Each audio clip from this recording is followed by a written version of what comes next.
Within 2 years, his company had become one of the leading AI solution providers in India. But it's not just tech professionals who are finding success in the AI industry. Consider the story of Sarah, a high school teacher from London.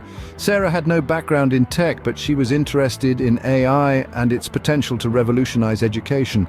She decided to take an online course on AI, and within a few months, she was using AI to create personalized learning plans for her students. Today, she's making a significant side income by selling her AI-powered learning tools to other schools.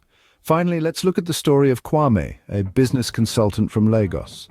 Kwame saw the potential of AI in transforming businesses in Africa. He started offering AI consulting services, helping businesses to implement AI solutions.